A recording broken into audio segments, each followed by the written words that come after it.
युद्ध स्थल पर श्री राम के समक्ष खड़ा होकर रावण जिस प्रकार श्री राम को ललकार रहा था, श्री राम को रावण की दुर्दशा का एहसास हो रहा था।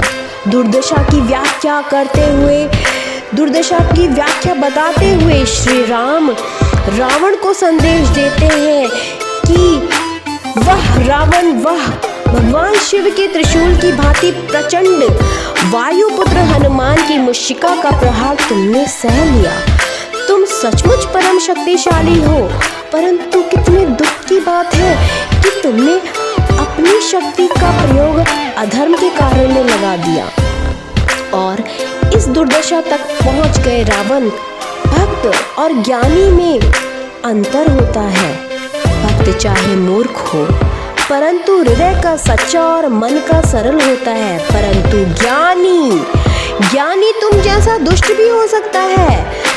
जो व्यक्ति स्वर्ण लंका के राज्य सिंहासन पर बैठकर भी जीवन की अपूर्णता का कांटा जिसे चुभ रहा हो, वह व्यक्ति तुम हो रावण।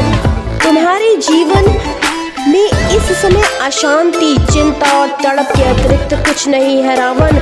तुम्हारे जैसे हर दुराचारी को एहसास हो जाता है कि उसका अंतिम समय निकट आ गया है और तब वह एक घायल सांप की भांति अपनी सुरक्षा की बिल को ढूंढता है, परंतु उसे सुरक्षा नहीं मिलती। उसी प्रकार से वही स्थिति तुम्हारी है रावण। तुम्हारे पाप कर्मों के विष के प्रभाव ने तुम्हारे मन की शांति को जला दिया है और अपने मन की झूठी शांति को दिखाने के लिए तुम बड़ी बड़ी डींगे मार रहे हो, ऊंची आवाज में बता रहे हो कि तुम कितने शक्तिशाली हो।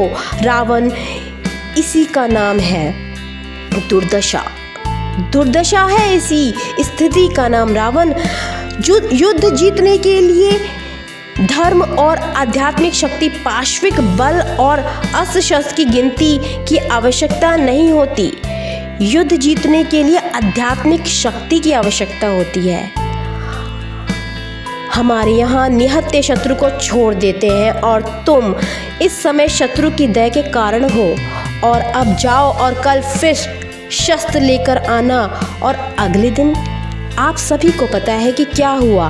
अन्याय पर न्याय की जीत हुई, अनीति पर नीति की जीत हुई और अधर्म पर हुई धर्म की जीत। यही था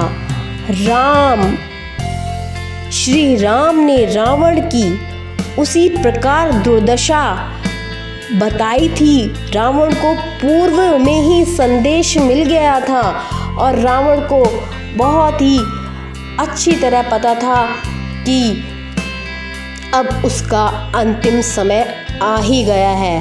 परंतु अहंकार में चूर रावण क्या करता, वह निहत्था भी था। निहत्था होने के कारण श्री राम ने उसको अगले दिन के लिए छोड़ दिया, क्योंकि श्री राम की रघुकुल रीति है कि वह किसी निहत्थे पे वार नहीं करेंगे। और उसी प्रकार हिंदू धर्म में आज तक यह प्रथा चली आ रही है। हमेशा अंत में अन्याय पर न्याय की ही जीत होती है और अधर्म पर धर्म की जीत होती है। जय श्री राम, जय श्री राम।